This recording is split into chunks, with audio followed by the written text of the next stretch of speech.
Today on Dr. Phil. He was holding her face into the crib. You don't have the energy to drag yourself out of bed, but you play footsie with ex-boyfriend. They tell me if there is money, you spend it on cigarettes instead of food. We've never been out of food. What? You've never been out of food? You are getting ready to be visited by CPS like a SWAT team. I am not sure that I have ever seen so many irresponsible and reckless behaviors in one family in all of my life as what we are getting ready to talk about today. I am talking about physical abuse, emotional abuse, knives, BB guns, unemployment, forest fires, marijuana, underage and unprotected sex, stealing, pawning, evictions, and a high school dropout. Take a look. Ralph and Jennifer are each a mess, but combined, they are a parenting disaster. Give me that. Don't throw your gun. Karen, stop egging them on. Jennifer's home is completely chaotic. Stop. The children have no clear rules or boundaries. When my mom tries to discipline the kids, they laugh and mock her. All right, I'm fixing to lose my cool. My brothers are constantly using knives, BB guns, lighters, matches. All Jennifer does is drink coffee, smoke, and talk on the phone. Jennifer has completely checked out as a mother. Because my home life was so overwhelming, I was forced to drop out of school. Get away! I did it! I felt like it would be easier on my siblings if I could have a job and be able to provide for them. Ralph operates like he is at a 14 or 15-year-old level. There have been many times where Ralph has put smoking pot or drinking in front of the needs of his family. My husband and myself and my dad have contributed tens of thousands of dollars, including buying at least 3 cars, rent, utilities, school clothes, birthday parties. Ralph has always gotten violent with all of the children. Does he scare y'all? Yeah, when he's young. I don't understand how a mom could sit there and watch a man abuse her children, watch him get arrested, not be there for their birthdays, and her being able to stay with him for that. I'll never understand that, because to me that is the worst thing a parent can ever do. Now understand, you haven't even heard my opinion yet. You're just hearing these people talk about each other. Jennifer and Ralph's oldest daughter, Kayla, says her parents, well, she just said they're just not even parents. They just don't act like parents at all. Instead, they have a list of excuses a mile long that they use to defend themselves, explain themselves, and try to make sense out of nonsense. Take a look. Because I was too harsh in the past, I am too lenient now. The children get away with a lot more. Cameron! Our 10-year-old and our 8-year-old have both smoked pot. I didn't feel that it was the end of the world. I doubt that he even inhaled. I believe that Jennifer has a hard time disciplining the kids because of the medication and the depression that she has. I would find myself resting like this about 10 hours a day. There are often times I will allow the kids to stay home from school because I just don't have the energy to fight with them. This is Mommy. We were just recently subpoenaed to court because they reported my 12-year-old daughter for truancy. I believe my daughter has a hard time falling asleep at night because she worries about our finances. I have struggled to provide, but the longest, I could have been unemployed technically 6 months. But I always tried to do things that would bring in money. When we were pawning stuff, what was the hardest thing that you had to lose? One of my BB guns, probably. I believe a lot of children go through a lot worse than what our children are going through. If a bad parent is someone that makes a mistake with their kids, then everybody is. Well, wow. You're watching your life summarized on video here. What's your reaction? It's hard to believe that this is what our bad choices have resulted in. Did you need to see it on video No. to have that awakening? I'm not being sarcastic. Sometimes it takes that. What do you think about this?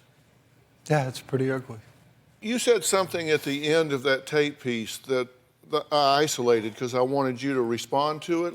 Let me play this last thing you said on that tape piece. I believe a lot of children go through a lot worse than what our children are going through. If a bad parent is someone that makes a mistake with their kids, then everybody is. No, I was asked when I responded to that if I thought there was such a thing as a perfect parent. So, yeah, our house is a mess, but I can take you next door where things are a lot worse. You have 8 and 10-year-old children that are experimenting with, trying, smoking, doing whatever, marijuana, and you say, oh, it's not that bad. I don't think they even know how to inhale. No, I just know that growing up, it was around me as a child. You have 8 and 10-year-old sons, and they're smoking dope, and you're saying, it's not that big a deal. That's what you said. I know that they tried it, okay? I do know that. Are they addicted to it? Are they constantly smoking it? No. Do you smoke marijuana? No. I have. Recently. Excuse me? Recently? No, they- I just passed a drug test and Do they know got a that new you job. smoke marijuana? They know that I have in the past, yes, absolutely. And they've tried it, and you say, hey, they're not even inhaling. That to No. me is, if you were going to list like 10 responses that a parent could have, from 1 being good to 10 being bad, that would be number 17. That's not, I mean, come on. I'm trying to be honest with you. I'm trying to say, come on.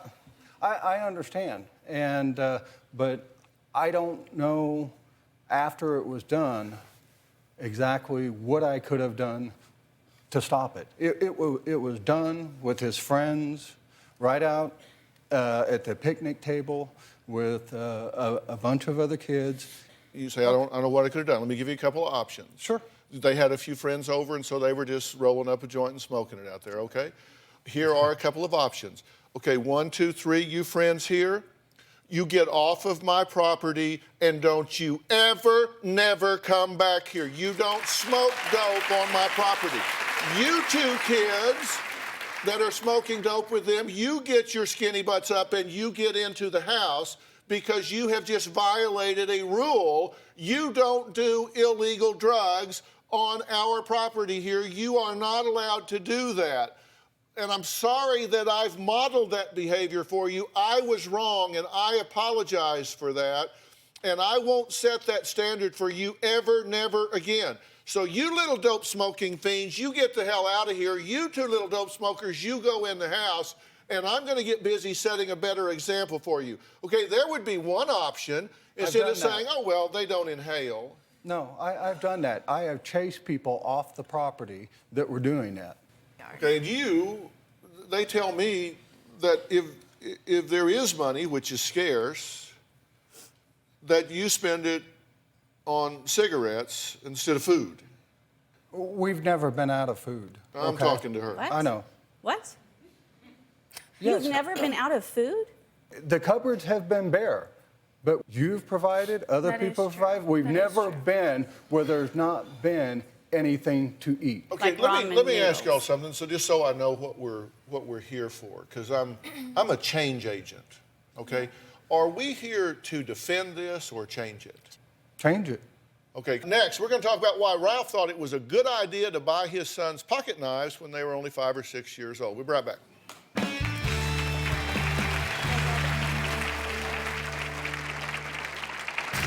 I had left my daughter to try to put herself to sleep. When I walked in there, Ralph was holding her face into the crib.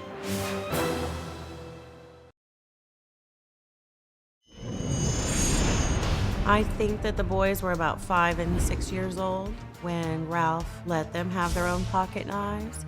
In fact, Ralph had taught the boys a game where you spread your palm out and you take the knife and go in between each finger and you start moving faster. Noah had attempted that game when Ralph wasn't home and he stabbed himself in the thumb. Well, that was Jennifer talking about how dangerous and out of control her young sons have gotten with knives. I mean, listen, a lot of kids have little pocket knives at 5 years old, but should they be playing games where they can cut themselves with them? Seriously. No. In addition to getting them their own knives, she says Ralph has also purchased each of their sons BB guns. Do kids have BB guns? Sure, but have they shown the responsibility to have them? Jennifer says Ralph has a history of violence and she'll never forget what happened one day shortly after she gave birth to their second daughter. Take a look at this and we'll talk about that. The one time Ralph was physical with me, my second daughter was less than a year old and she would cry for 3 and 4 hours. I had left my daughter to try to put herself to sleep and he lost his cool.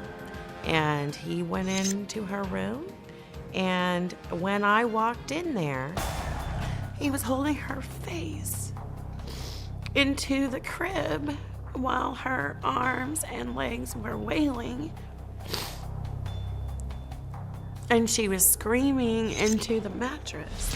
I charged in there. I pushed him, and I think I hit him on his arm, and he pushed me across the room, and I fell into the closet doors, and they broke. There was another occasion where the boys were 1.5 and 2.5 years old. And Ralph had a handful of quarters in his hand, and his way of getting the boys' attention was to hurtle the handful of quarters. He targeted my oldest son and left quarter imprints all over his body. I have told him over and over and over again that if he ever touched the kids again, that I would divorce him. And to this day, I have yet to divorce him. And I don't know why. Has he continued to be violent at times with the children? He's made remarkable improvements over the past couple of months. What do you have to say about that? I've worked really hard at changing that, and I believe they would all agree we've seen a lot of results. My concern is that because there was such a long history of violent tendencies and anger towards the kids, that if this is a short term, and that at any given point, because your anger hasn't been dealt with necessarily, that the anger will come back. I can understand that. And the kids are still affected by everything that's happened up until now, Yes. and they're showing that behavior. Has he been violent with you? Yes. How so? More so than anybody else, I guess, because I was a stepchild. But just spanking, beating. Spanking turns into beating, and there were points when it didn't turn into from punishment to abuse. Did he throw a phone book at you a few months ago? Yes, sir. Has he thrown a muffin tin at you? He beat me with the muffin pan, pretty much. He beat you with the muffin tin? Yes. How do you feel about that? Angry. I mean, are you around when this is happening? Sometimes yes, and sometimes no. Sometimes I hear about it when I get home from running errands and the Do kids. you see the impact, the result? You see the marks, the bruises? Yes. And what do you do about it? Do you protect your children? Not like I should, no. And I have, addressed Ralph. I've told him, I've threatened him. I guess they were empty threats because he's still here. Has he held your boys upside down by their feet and spanked them? Yes. Have there been times you couldn't go to school? Yes. I've actually been asked to stay home from school, and I attempted to go because of marks. So they wouldn't be seen? Yes, sir. Ralph says compared to him, the kids aren't that out of control. Let's look at this tape, and then you can comment on it. When I was growing up, I was extremely active. I did get in fights. I tried smoking in 3rd grade, set a fire in my dresser. When the boys were 3 and 4 years old, Ralph did teach the boys how to light matches and start fires. Just a couple of months ago, I woke up to my youngest son yelling at me that there was a fire in the woods. I asked where my oldest son was, and my younger son said that he was too afraid to come home because he had started the fire. The fire had reached 20 feet and was about 5 feet wide.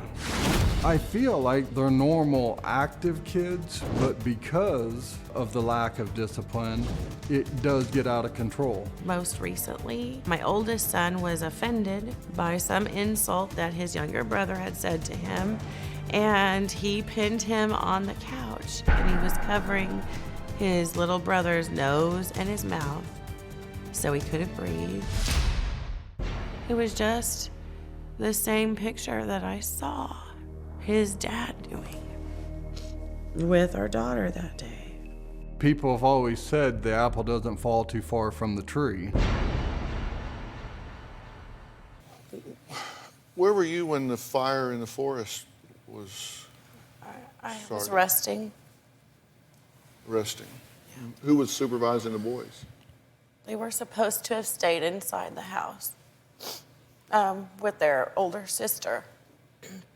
Who's 12? Yes, And where were you? in my bedroom, sleeping. Well, coming up, Jennifer says she wants help with her marriage. So if that's true, why is she having an affair? We'll talk about that when we come back.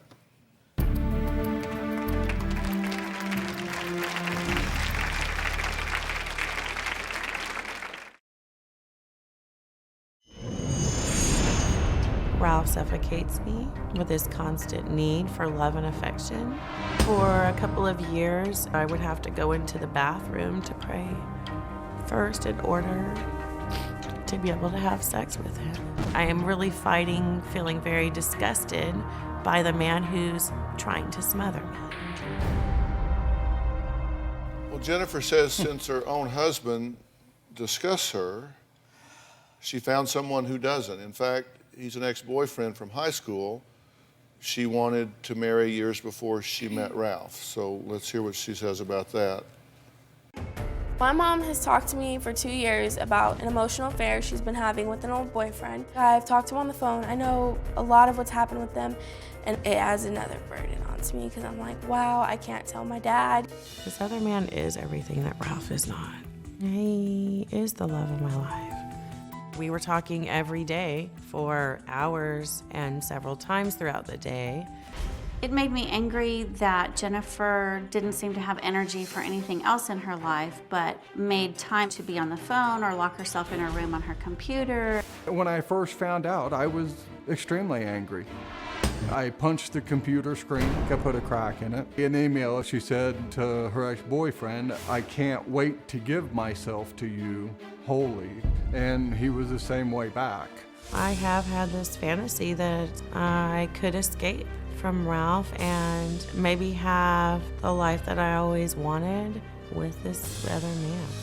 I don't feel like I have any control in stopping her from talking with guys online. She has flat out said, "I don't know how to stop. I don't really want to." How do I put my foot down to stop her from doing that without hurting my kids, without destroying the family? You have this involvement with this ex-boyfriend Yes. because you think he smothers you, and you find that off-putting, so you've now invested in this other person. And you confide in your 16-year-old daughter about this. Well, just to clarify a little, pardon me, a little bit, Please. I wasn't searching for him. He contacted me on Facebook, and I hadn't talked to him in 18 years. And it did start off as just a friendly reconnection, and it was at the lowest point in our marriage. And Oh, no, hold on. That's already 30 seconds of my life I can't get back. Is this going to change the end result? Are you involved with this guy? I am. Emotionally? Yes. You're offering this because in some way it justifies the fact that you have violated the adult-child boundary and brought her into the adult issues of infidelity of this marriage and made her complicit in your betrayal of your husband. Great role modeling. And you're doing this while your kid's out in the forest setting a fire, your cupboards are bare, you don't have the energy to drag yourself out of bed, but you have the energy to play footsie with ex-boyfriend here. I don't get it. I'm sorry. And you find him disgusting because he wants to pay attention to you, but you don't find him disgusting because he abuses your children. Is there a compass here? Does anybody know where north is? What? Somebody say something that makes sense. He's treated our family like crap for years, and now that he wants to step up and, be better, she's already hurt, we're already hurt, and we don't want him there.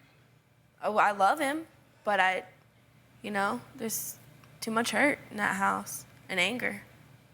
Yeah, Jennifer is spending so much time having an emotional affair while her kids are living in chaos. In fact, her 10-year-old wrote a note a few months back that I found beyond disturbing. Listen to this and then we'll talk. I believe it was last November 2012.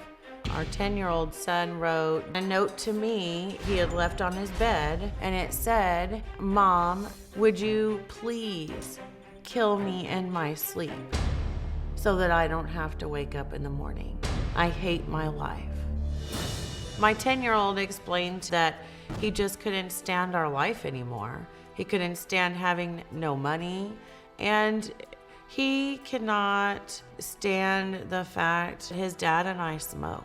How does that make you feel when the electricity goes out? Which is like, makes me feel like we need more money. Yeah, we don't have enough money to buy the food we need, and the worst part about having money is Mom usually spends it on cigarettes. I feel helpless in trying to help him. I don't know what to say. These are really smart kids. They're kids with great potential, and they're just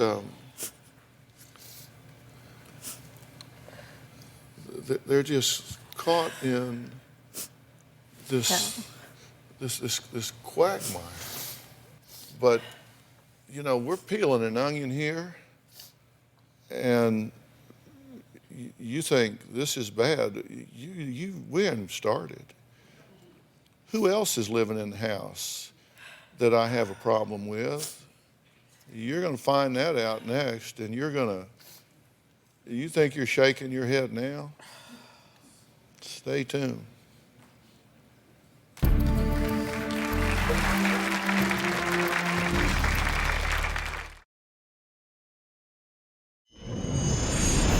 When I was 15, I was getting involved with a 21-year-old man. I looked to him as an older brother, and then it turned sexual. That's traumatized me really bad. When my mom found out about him, I told her I didn't really want to, but I did it because I cared for him. She wasn't upset about it. She did end up talking to him, and she blew it all off after that. She didn't feel like he was abusing me. Things just took a wrong turn. Well, that was Kayla talking about how her mom decided not to press charges against a 21-year-old man Kayla had sex with when she was only 15. Now, Kayla says she's since moved on and now has an 18-year-old boyfriend she loves. And he lives with her and her family. Kayla's boyfriend lives with our family. I had set up 2 ground rules. Number 1, Ben would have a job. And the second rule is that they were not to sleep in the same bedroom together. They are still sleeping together every single night on a twin bed in my younger daughter's room. Kayla and her younger sister used to just share the room, and once Ben moved in, my younger daughter asked to move into the walk-in closet so that she could have privacy from Ben and Kayla. I absolutely hate it. I actually suggested, why don't you guys get married? And that way I don't have to feel the way that I do when I walk in and see you guys. I do believe it's damaging to the other kids to have been in the house with him and Kayla having sex and with Ben smoking pot. You're 15 16. and you're having sex with a 21-year-old, Oh, yes, sir. and you know about it. Yes. Now, that's statutory rape in the state in which you live, That's right. but you don't prosecute, right? Right. Okay, don't get that. Okay, so that goes by. Somebody rapes your daughter, no prosecution. Okay, now you have an 18-year-old boyfriend. He's right here, Ben. How you doing? I'm good, sir. Yeah. So Ben moves in and is sleeping in a twin bed with Kayla, who's now 16. And in the other twin bed is your 12-year-old daughter. So you got Ben and Kayla here and the 12-year-old in the other twin bed. She gets uncomfortable because they have sex in this bed, so she goes and sleeps in the closet. Did I run red light here if I got that right? Yes. So you got a 12-year-old that edits this herself and goes and sleeps in the closet so her sister and her 18-year-old boyfriend can have this bed and have sex in that bed. Let me just venture a guess here. You're having unprotected sex. Yes. Shock. Are you idiots? You're having unprotected sex. You live in this chaos of children. You got no money, cupboards bare, people aren't working, and so you think you'll just have unprotected sex. And I bet you there's some theory by which that's okay. Give me the theory. Basically, he's on a medicine that prevents him from having kids for the most part. Yeah. He's like, what would that medicine be? It's an antidepressant. Okay, so this is a medicine, the side effect of which lowers sperm count. Yes. Yeah. Did you go test your sperm count? No, you just read that. So you said, oh, no, are you kidding?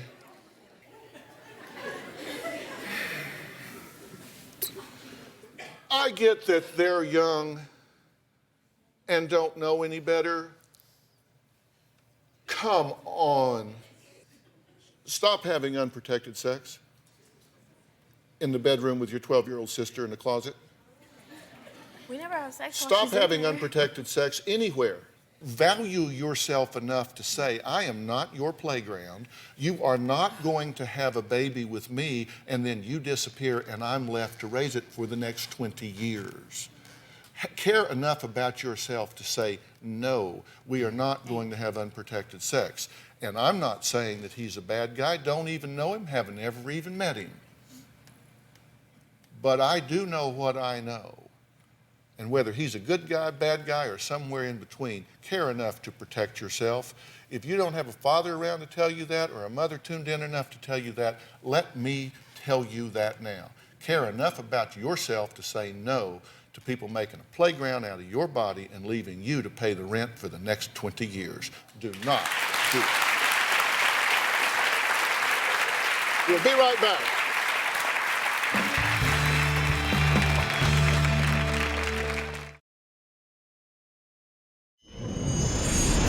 I have received several tickets for things like not having car insurance, not having current registration, and because these tickets have gone unpaid, I now have 6 warrants out for my arrest. My sister Darcy said to me that if I ever was arrested and the kids were left home alone with Ralph, that she would call CPS. I am terrified that my Aunt Darcy will call CPS because that would take such a toll on all of us and it would be more hurtful than helpful. I've had a plan for a long time of taking my brothers and sister away from my parents, somewhere where they don't feel like they're ignored, somewhere where they feel like they always have a safe place to land. It's not just a dream, it's gonna happen because it has to happen. What do you think about what we've talked about so far? I know that from this moment forward, it can't be what it's been anymore. And I know that the kids are screaming for help, jumping up and down, lighting fires, screaming for help. You're depressed, right? Yes.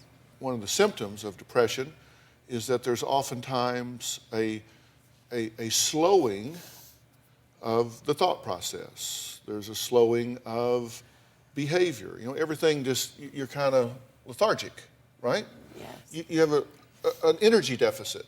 Yeah. And I suspect that you are a hormonal wreck.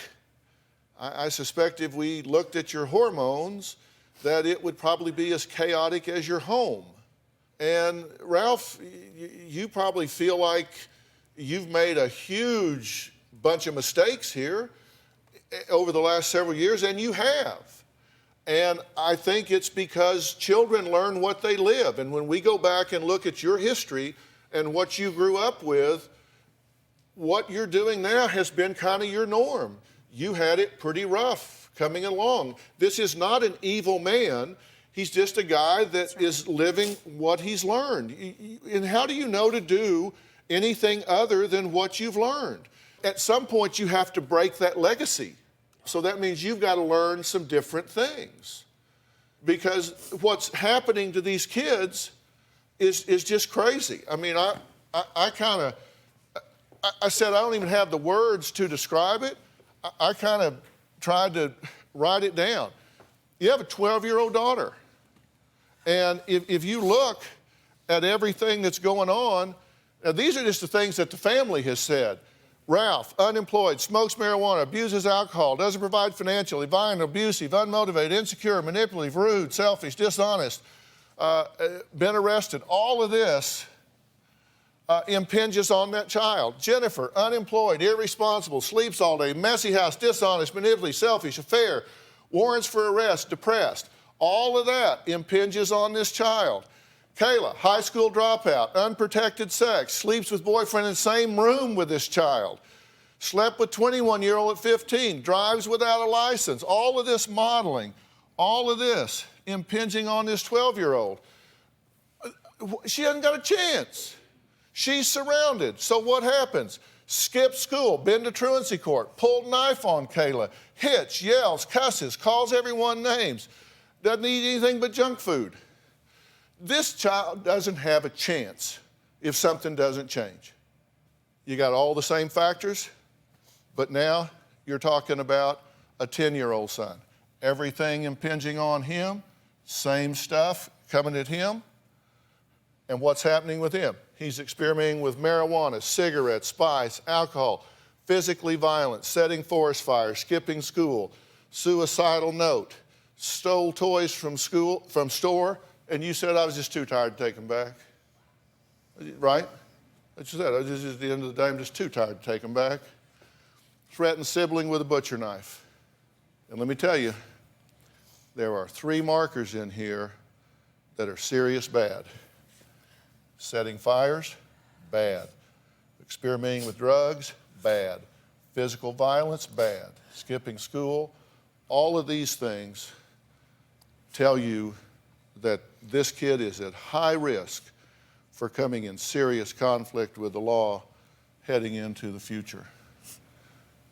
8-year-old wets the bed, experiments with marijuana and cigarettes. He's skipping school, he's showing anger, and he's showing tantrums. He's just a couple years behind. Same thing. They're headed for serious, serious trouble if something doesn't happen. They deserve better. I have a plan for this family when we come back.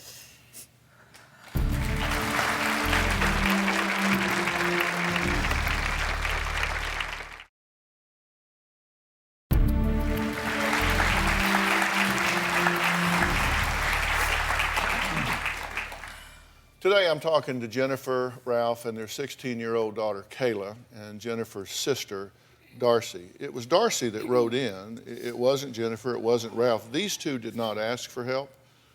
Darcy wrote into the show begging for me to help her sister's husband, and their 4 children. And Darcy, I don't know if they thank you for this, but I thank you for doing it. I really do. You didn't have to do it. And I don't know whether y'all are grateful to her for writing in or not. Are you? Oh, very much so. Nobody does what y'all are doing on purpose.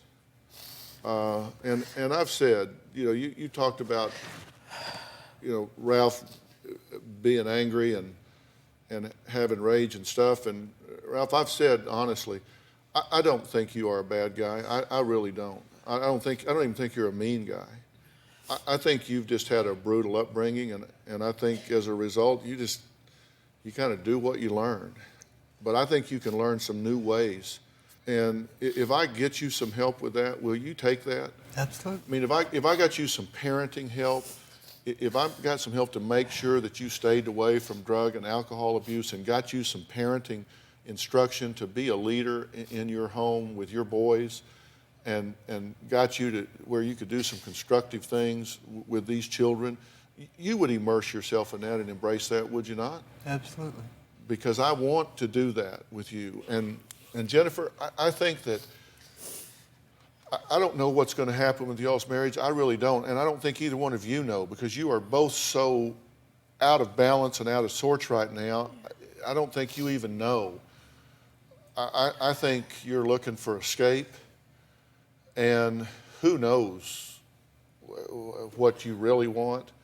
I think you have some biochemical imbalance. I think you are really dealing with some depression, and as a result, you're making some really bad decisions, and I think that has to be dealt with, and I want to help you do that. And I'm also willing to offer you an alternative to change some things at home. 2 of your children, your 12-year-old and your 10-year-old, I would like to offer you an alternative to give those kids a break from that home for a period of time. These kids deserve a break. We need to do something for them, not to them, while it gives us a chance to clean this situation up a little bit. This situation needs a major change, and I'm telling you, you are getting ready to be visited by CPS like a SWAT team. Let's be proactive instead of turning it over to the state. And what do you think about what I'm saying? I'm willing to do anything it takes. Including getting yourself straight. Yes. You agree, Ralph? Yes.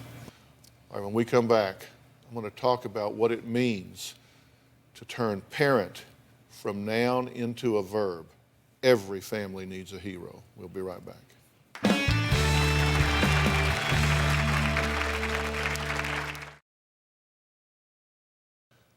Well, I want to thank my guests for being here today. Parent is not just a noun, it's a verb. I mean, it's an action-oriented thing. And every family needs a hero. And be that hero. Be the one that says, look, I'm going to rise above the chaos. I'm going to be the change agent in my family.